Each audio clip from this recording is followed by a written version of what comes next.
Hello, and welcome to the Brighter Thinking Pod from Cambridge University Press. My name is Adam, and I'm one of the producers on the pod. Before we get started with today's topic, I want you to imagine the time you'd save if you had classroom assessments that mark themselves. Assessments that adapt to every student's abilities and aptitudes. I'm talking about testing that's suitable for all ages with the power to reveal individual strengths and struggles. This technology frees you to teach, gives you more insight than ever before, and allows you to set motivational goals for each of your students. Sound good? Okay, stop imagining. What I've just described are baseline assessments from the Centre for Evaluation and Monitoring. If you're interested in learning more, go to cem.org. That's cem.org. Okay, let's get on with the pod.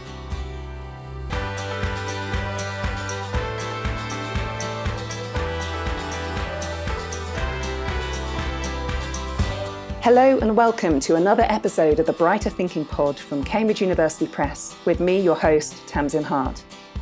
My role at the Press is Senior Marketing Executive for our science titles, so I'm really looking forward to discussing how to bring the real world into the STEM classroom here today. The Brighter Thinking Pod brings you bags of advice and conversation from some of our brighter thinkers, who are our authors, teachers and academics, with a slice of entertainment on the side too.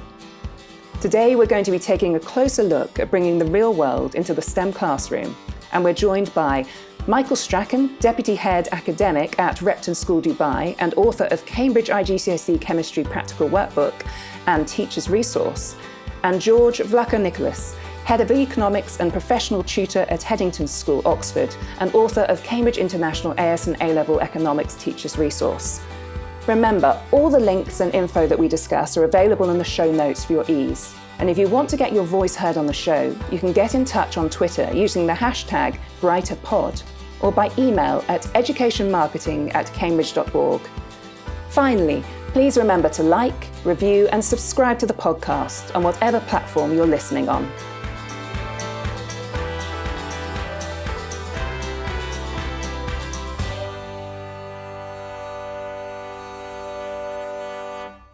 So let's start by introducing our guests today. Hello, Michael and George. Hello. Hello. Before we get on to our main theme today, we're going to start with a little icebreaker so our listeners can get to know our guests better. Let's take it back to your school days. Michael, could you please tell us a bit about your favourite teacher? Thank you very much, Tamsin. So my favourite teacher was Mr. Stetton, who was my science teacher when I was in year 7 at secondary school. And he was a science teacher straight out of central casting, a big shock of white hair over his head, a big bushy moustache under his nose, always wearing a lab coat that was dirty, covered in chemicals, chalk, etc. And he created a fantastic environment for me and the other boys in our year 7 science classroom. Every lesson was practical work. Every lesson something fantastic was happening. Very little writing going on, but lots and lots of experimentation. Every day we look forward to our science lessons, and we learn so much in the chaos. And I think a large part of the reason why I'm a science teacher today is down to the fun that we had all the way back then. Fantastic. And George, what about you? Yeah, so I've chosen two teachers actually, a guy called David Brunton and another one, Angus Grant. David was my English teacher, probably in years 9 and 10. And then Angus was my economics teacher actually in years 12 and 13. Just to pick up stuff that Michael was saying there, he said he was looking forward to every lesson. That's exactly what I had written down as well. I was looking forward to their lessons. I saw them as fun. If I think about it, I can't really remember any particular set piece activity that was what was driving me to class. It was just more the relationship, how they made me feel when I was in class. It was fun, it was interesting. They treated us with respect and treated us like adults, even though we weren't adults at the time. It just had a really, really good relationship. And with David, with English, I didn't take English onto A-level, but I just remember loving that classroom and the environment that he created. And obviously Angus in economics probably inspired me to take it onto university. And eventually, I followed him into his career as an economics teacher.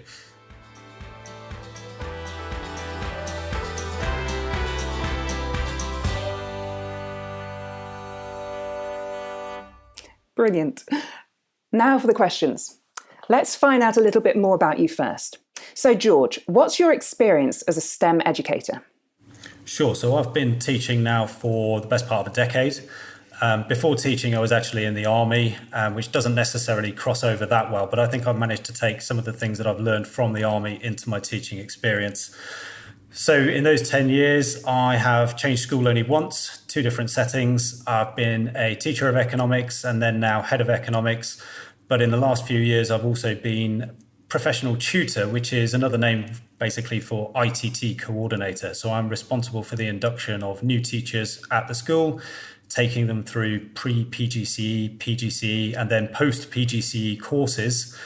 So I found it really, really interesting in my own personal career now to get a really great experience of going into not just STEM, but lots of classrooms around the school and seeing what it is that people do in different departments. Fantastic.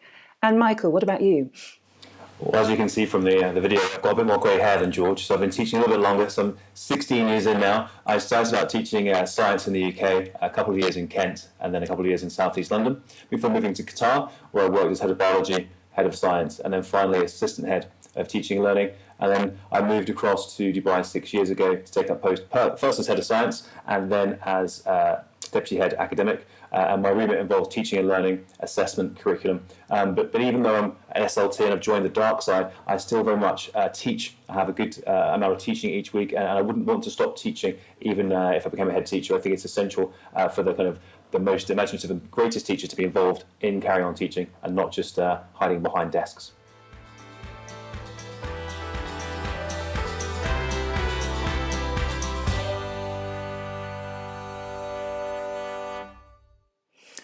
Brilliant, thank you. A wide range of experience between you both there.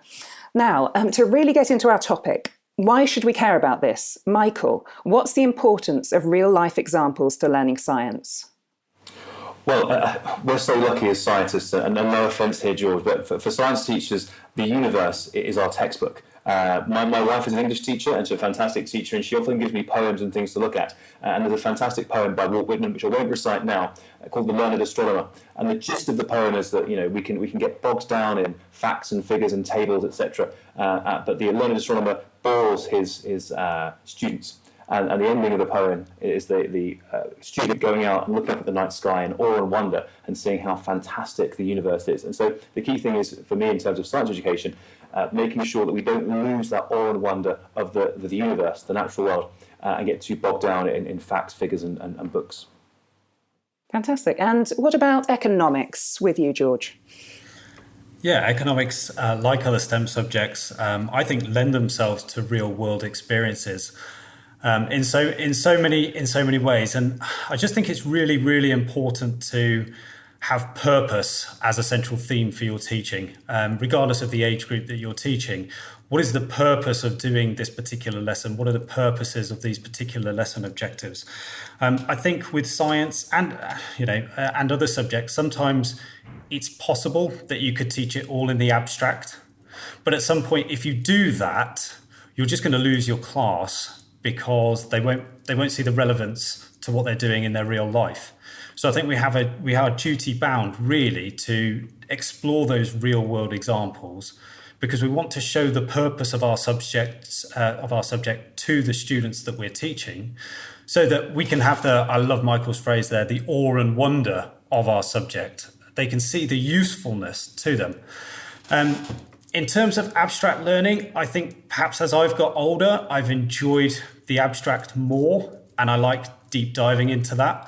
But I can remember being a 12 and 13-year-old that I wasn't interested in that at all. I always wanted to see the direct relevance. So the other thing I would just add there is, when we talk about real-world experience, which I think is vitally important, I also think it's important for teachers to realise what is the real-world experience of my students. Because a 12-year-old's real world isn't necessarily the teacher's real world. So it is important for us at the same time to really try and drill down into, well, what are my class thinking about? What are the potential issues that they have? What are they seeing in the world? And how can my subject best fit them? Fantastic. Yeah, I love the idea of bringing in awe and wonder into the classroom.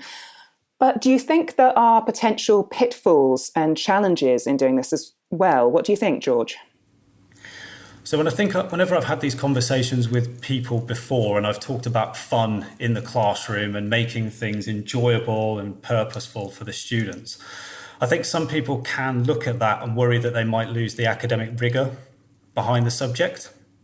But I don't see this as binary. I mean, whilst, okay, I want to make a particular activity fun and interesting because I want to bring the kids into the classroom and make them want to come to my lessons, that doesn't have to lose the academic rigor with it as well. I think that's just the challenge for teachers, to both get the enjoyment, but also get the academic learning behind it as well. So in a STEM classroom full of experiments, do those experiments, but create them in such a way that kind of creates fun alongside learning. So for example, in the first 3 weeks of economics this year, I've been doing many science experiments to prove how we derive the demand curve or how we derive the supply curve. And it's involved kids running up and down from point A and point B in my classroom to try and move Lego from one side to the other. Or it's a hypothetical scenario in which they're playing a game with each other and essentially using game theory and numbers. But there's a competitive element, there's a fun element, and then we can draw on those experiences to get the academic rigor as well. Fantastic.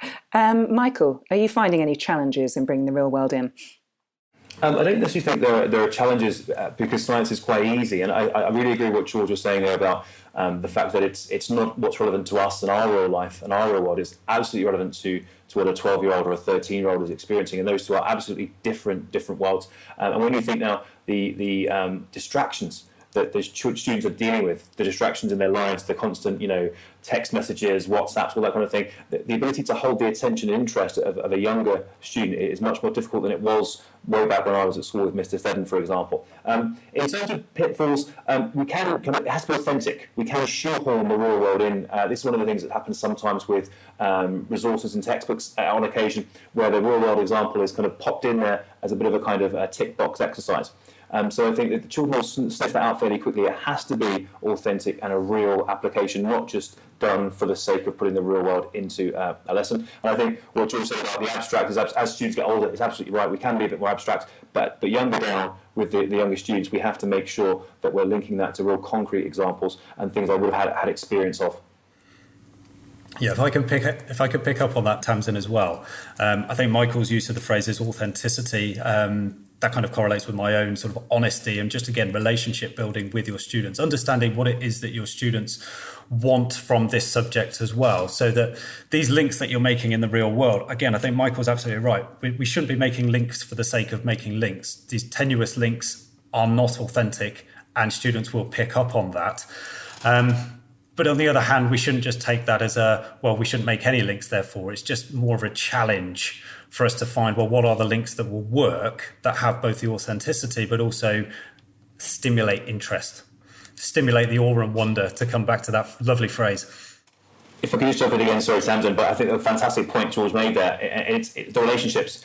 To know what's relevant to a 12 or 13-year-old, what's going to interest a 14-year-old, you have to know those students. You have to actually know what they're interested in, because it's very difficult as someone who's 20, 30 years older than they are to kind of know that. So actually knowing your students and having that positive relationship where you can ask them questions about their interests and their life experiences to find out about them is key, absolutely key.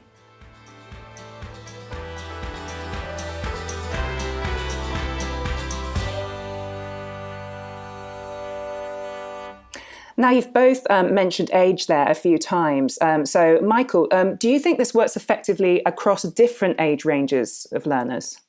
100%. Children are interested in the real world from, the youngest ones you teach. I've taught some junior school children, age 5 and 6, all the way up to year 13. I just think, and I think George mentioned this before, it's that nuance of changing the kind of the pitch and how abstract or real it is. But definitely that, reading a newspaper and bringing a story from outside of the school into the lesson works very, very well with sixth form students, especially if you can link to the universities they're interested in. So there's a bit of research come out from Cambridge or something from Oxford.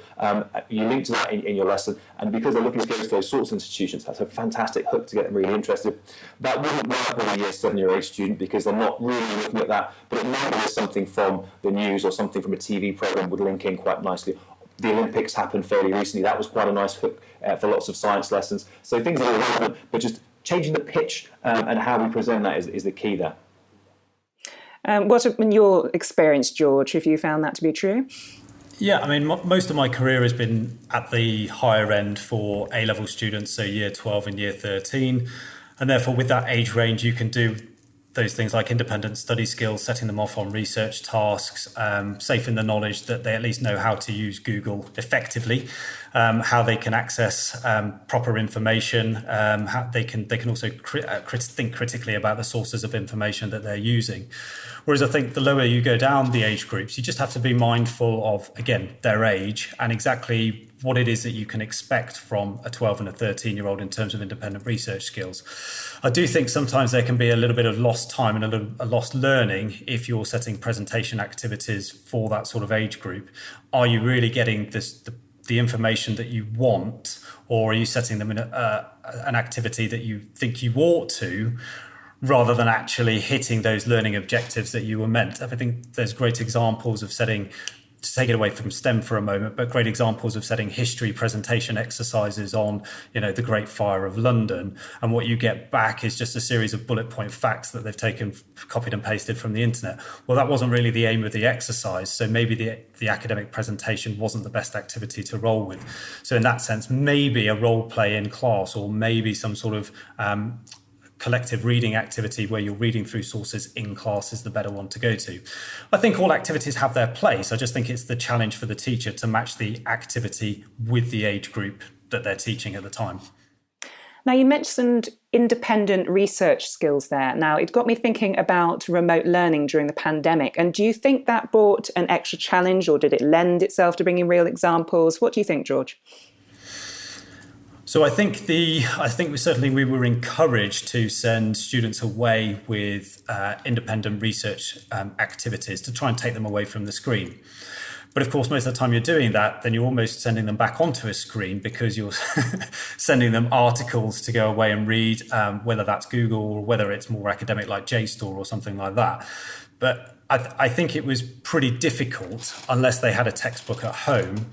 But again, even with the textbook at home, you're fairly limited in the content that they can actually access. So whilst I suppose what I'm trying to say is, whilst I think it was a great idea, I'm not sure it worked terribly well in practice. And there were more than a few limitations to what could be achieved. Did you find that to be the case, Michael?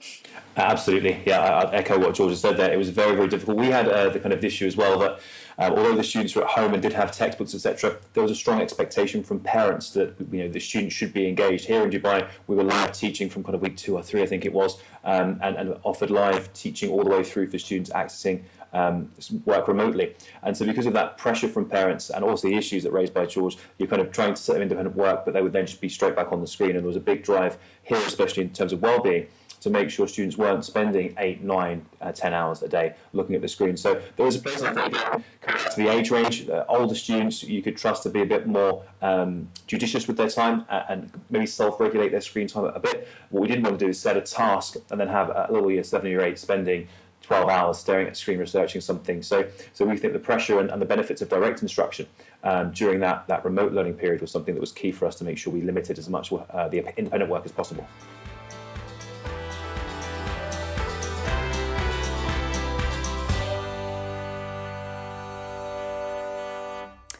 Yeah, definitely.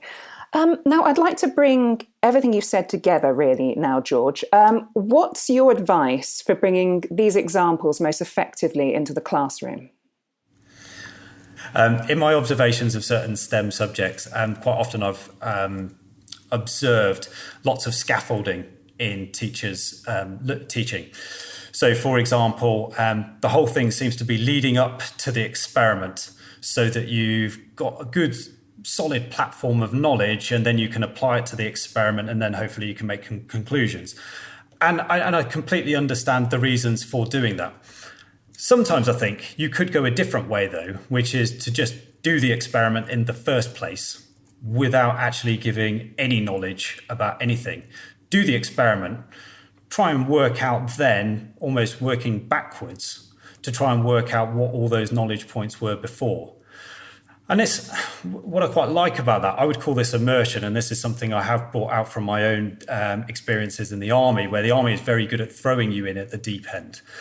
So I would call this an immersion tactic, which is throw the students in at the deep end from time to time, take away the scaffolding, and see if they can kind of piece it back together. And the big benefit of doing this is I think you're right in at the top of the higher order thinking skills, right at the start of the lesson, rather than working your way up systematically. Now, I don't think you can do that for every topic. I don't think you could do that necessarily for every lesson. But every now and again, I don't think that's a bad idea to just throw it in there, just to see what the students are capable of. And you may even find that they prefer it, and you might even prefer it because it immediately puts you at that higher plane of thinking. What are your thoughts, Michael?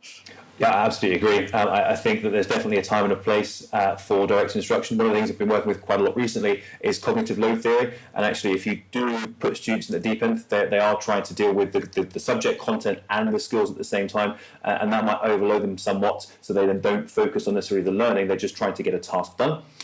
So you couldn't do it all the time. However, I absolutely agree with George. Now and again, I think it is very, very good. And if we're going to focus on skills, the students' skills as scientists, rather than just their content and their understanding, it's great to have a really unscaffolded, a really open lesson where the students are choosing the variables. One of the things when I'm doing teacher training across the Middle East region is there are 4 types of kind of practical. The practical where the teacher dictates, what we're changing, what we're doing. It's very, very didactic. Then we give the children a little bit more freedom in terms of they maybe can change some variables. Then they can, they can choose what they're measuring. But the kind of nirvana is where the students are choosing all the variables, they're choosing which equipment to use, the whole thing is at their hands. And the sad thing is when I ask teachers in the room, how often do we do type 1, lots of hands go up, how often type 2, how often do we type 3 and 4, and the best one, the one where they're learning the most, is the one that's least frequently attempted. I think this is kind of the one that George is describing there, where again we just throw them in the deep end.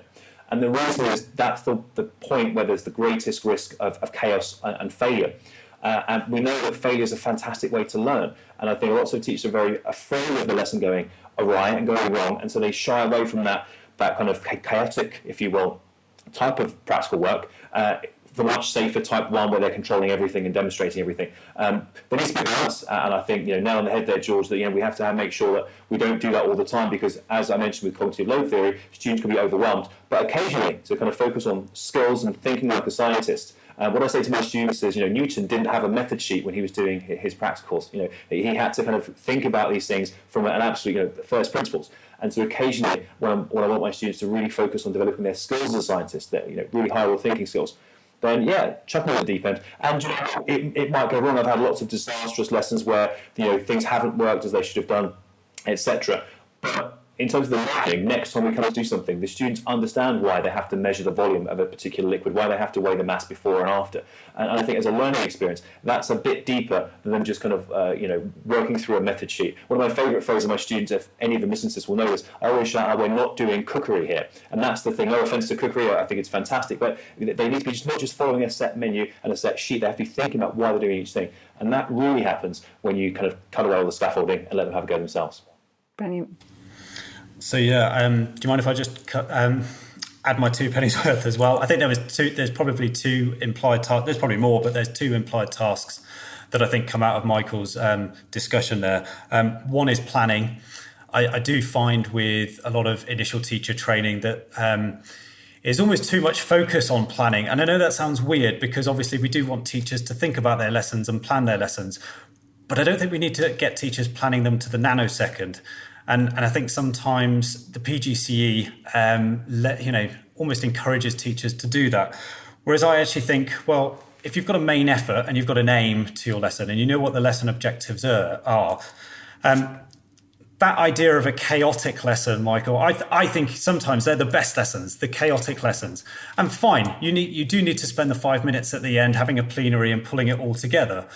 But what a great experience of having, these disparate kind of groups in the classroom doing slightly different things and you walking around the classroom and trying to point people in the right directions. That sounds like, the sort of class I want to teach rather than standing at the front and telling everybody all the answers. But I think another implied task of that is you are relying on your teachers to have really great subject matter knowledge. Those sorts of lessons, I think, can only really be run if you are very, very confident in your knowledge and you are prepared for people to go in different directions. Once you start going around and seeing what they're all doing, you can guide them in kind of informative ways of getting them back on track. But again, you'll only do that if you're very, very confident in your own subject matter knowledge. So I think there's an implied task there that all teachers, regardless of the subject, you want to make sure that you're confident with the learning material. If I could come in, Tamsin, if George mentioned also teacher training, and one of the things we had lots of NQTs in my time, and one of the things, there's a famous quote, "No battle plan lasts first contact with the enemy." And I say to them, planning is great and lesson planning is great, but actually it's never going to go exactly, they're never going to spend exactly 5 minutes on the starter activity and then 25 minutes on the practical. And some of the best lessons I've seen in my career is where things have gone slightly differently, away from the lesson plan, and the teacher's just gone with that and actually embraced it and actually gone in that direction. And some of the worst lessons, unfortunately, I've seen is where things are going completely wrong and the teacher doesn't care and just sticks to the lesson plan all the way through, when at any point they could have gone off in different directions and saved the lesson. So I think lesson planning is good, but a lesson plan it shouldn't be adhered to exactly. I think the planning process is brilliant to think through what could go wrong and what could go right, but then the kind of sticking to a plan, above all else, is the recipe for ruin, I think, especially for early career teachers. So it seems to me what you're talking a little bit about here is reading a class or a teacher's ability to listen to what's going on when you're diverting from a plan. What do you think about that, Michael?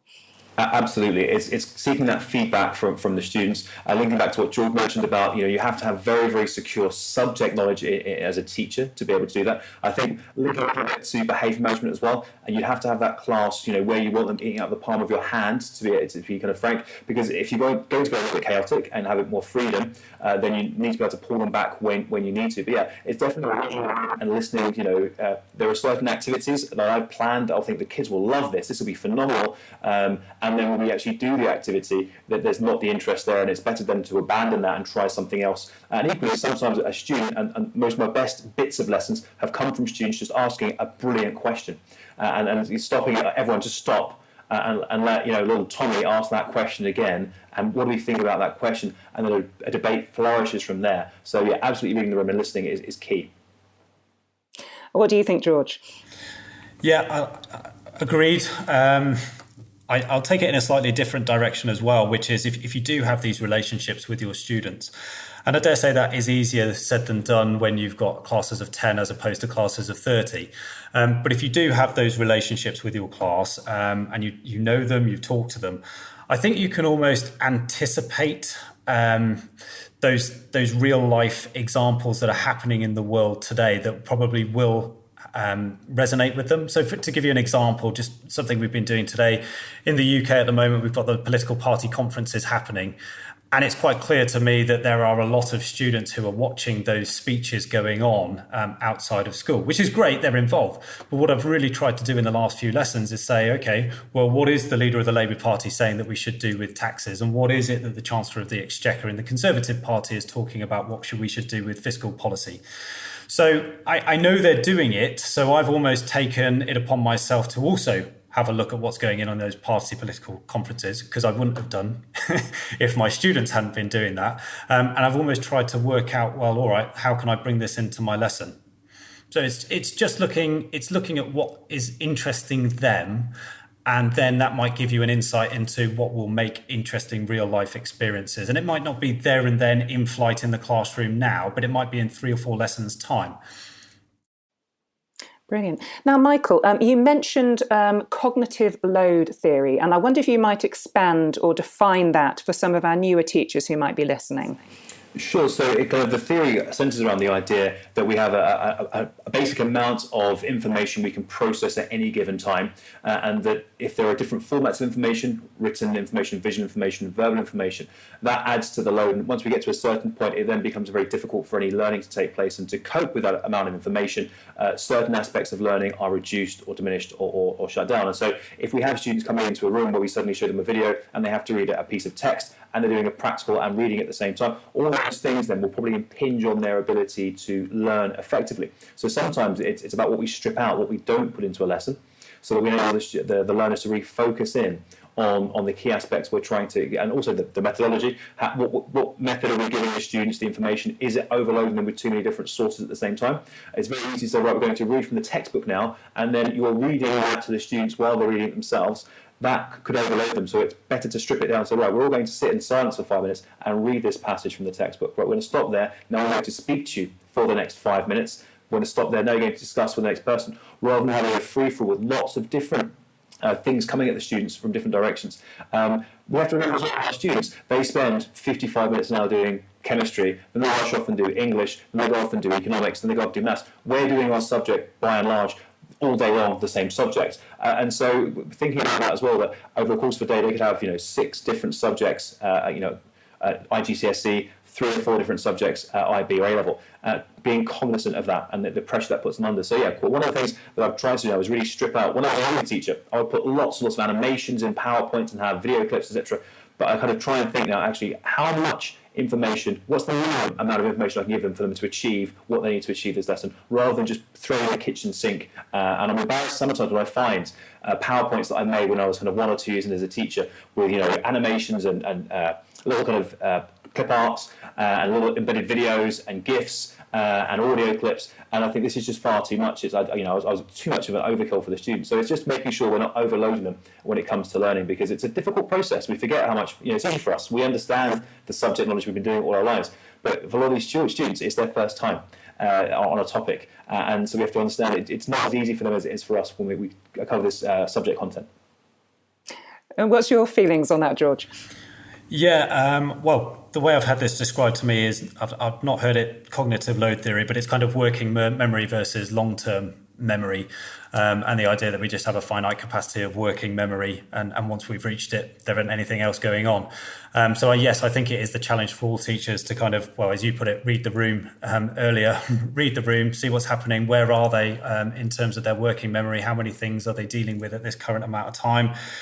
And I'm with Michael. I'd rather strip things down and boil it down to its bare essentials. What is it that I want them to know, and almost allow them to then go and explore the things that interest them off the back of those key activities.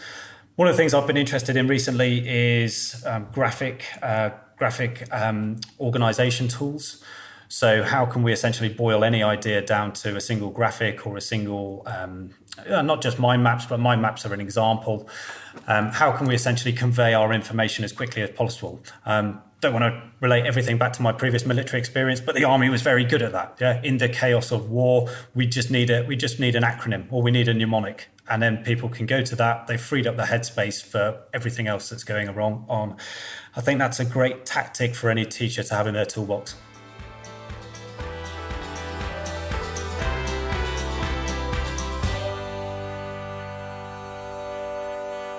So you've both given me some really great examples today, but could you, Michael, give me one great example that teachers can take away to think about of bringing the real world into the STEM classroom? Yes, I can. One of the things we mentioned earlier on in the podcast was making things relevant to the students' lives. And being an international educator, it isn't just what's relevant to a 12-year-old, it's relevant to a 12-year-old in a particular culture. So I was teaching in Qatar, some Qatari boys, physics a number of years ago. And one of the things we were teaching was pressure and how to calculate pressure. And so I went through my usual kind of array of examples. We did compare an elephant's foot and a stiletto heel, but it just wasn't going in. The idea of having a greater area of reducing the pressure just didn't work at all. And so I kind of spent a few days thinking about it. And one of the biggest pastimes in Qatar is off-road driving and driving in the sand dunes. And one of the things that happens there is we have to let air out of the tyres. And so I kind of took the students out into the car park and we let the air out of the tyres on my car. Luckily I had a pump to pump it afterwards, but we kind of let the air out. And I was, my uncle does this, my uncle does it, and suddenly they were all talking about this, and they then began discussing what was the best PSI to have. And after that concrete example that linked to their lives, back in the classroom, they whizzed through the calculations. It was straightforward because it was just, we're talking about tyres, and that makes sense. Of course, you have to let out the tyres to have a bigger area, and the car will float on the sand, so to speak. But it took a bit of thinking, and it's cultural awareness sometimes, especially as an international educator. You have to think of not just a 12-year-old, but a 12-year-old or a 14-year-old in this particular culture, and sometimes you have 3 or 4 different kind of key cultures in the class, and so it's being mindful of that and not just relying on the same old bag of tricks that you've taught previously. And I'm sure in the future there'll be other examples that will have to do with different cultures and ages of students that I teach, but that worked really well, and it's something I still use that example now here in Dubai, and it still resonates with many of the students here. Brilliant, thank you. And George, do you have a good example for us to take away? Yeah, sure. I think one of my mantras in my classroom is that economists love data. So to think about it from a kind of STEM point of view, I'm very, very keen, almost in every lesson, to put some form of quantitative data in front of my students. I want to preface this by saying I don't think you need to be a maths ninja to succeed at economics at A level or IB. But nevertheless, at some stage, you're going to have to deal with quantitative data and analyze it in some way to come up with sensible conclusions. So I'm very, very keen always to put data in front of students. And I guess what I ask them to do is play the role of an economist. Let's imagine that you've just collected this data. Let's imagine that you've just been given this data. What would an economist say, having looked at this data? What are the conclusions that we can make? And I think that's quite a powerful tool because, again, you're not necessarily saying what it is that you're looking for. You're almost inviting them to make their own conclusions about what it is that they think is in front of them. To give you another example, one of the things I'm looking to be teaching in the next few weeks is this thing called the balance of payments. Now, if you've ever taught economics, this is the worst part of the course. It's very difficult to get across what exactly it is. It's essentially a form of accounting. But teachers don't like teaching it and students hate learning it. But one of the most successful ways that I've tried to do teaching it is actually getting them to play the role of the accountant. So here is the data that somebody working on the balance of payments would have. Now you be the accountant. Here's your spreadsheet. Go and populate the spreadsheet with the data and let's see what comes out. And so something that potentially is quite bland and very abstract and doesn't necessarily show its purpose immediately, hopefully I can try and get my students to the point where they do see the purpose of it by actually role playing that job of being the accountant. And I think that then makes the links to why this is important, what its role in real life is. It makes it easier because they've actually done the job. They've actually engaged with the data in front of them so they can see almost for themselves why it's important in the first place. Brilliant. Some great examples there. So looking at your local environment, thinking about your local culture, so really reading your class, and also taking it to role play, so really acting it out to bring understanding. Some fantastic examples there. Thank you. So it just remains for me to say thank you very much to George Vlachonikolis and Michael Strachan for joining me today. Michael and George, do you either have Twitter handles or any place you'd like people to find out about you, any publications you'd like to mention? George, how about you? So I'm afraid I'm not on Twitter, but I do have a LinkedIn account. So if anybody wants to get hold of me, that's probably the place to do it. And yeah, just to say that I have a book out called From Camouflage to Classroom. And it is all about my my own sort of self-autobiographical story from going from the military and into teaching and taking all the military principles into my teaching, essentially what I've made of it. Fantastic. And how about you, Michael? So I am on Twitter. I'm a bit of a lurker, though I don't post too much, but I am there as @StracHacks. And in terms of publications, the new edition of the IGCSE Chemistry workbook for students, practical guide, came out a little while ago, but the new teacher's guide should be coming out in the next month or so as well. So if people are chemistry teachers and looking for hints and tips of how to deliver chemistry in innovative ways, that will be out fairly shortly. Fantastic. Thank you so much, both. And that's all for our How to Bring the Real World into the STEM Classroom episode. Don't forget to tell your friends about us and rate our show on whatever platform you're listening on. Our show notes have lots of useful links that we've discussed throughout the show and what Michael and George have just said now. If you'd like to follow us on Twitter @CUP Education or use the hashtag #BrighterThinking to respond, you can also email us at educationmarketing@cambridge.org. So it's goodbye from myself and goodbye from George and Michael. Goodbye. Cheerio. Goodbye.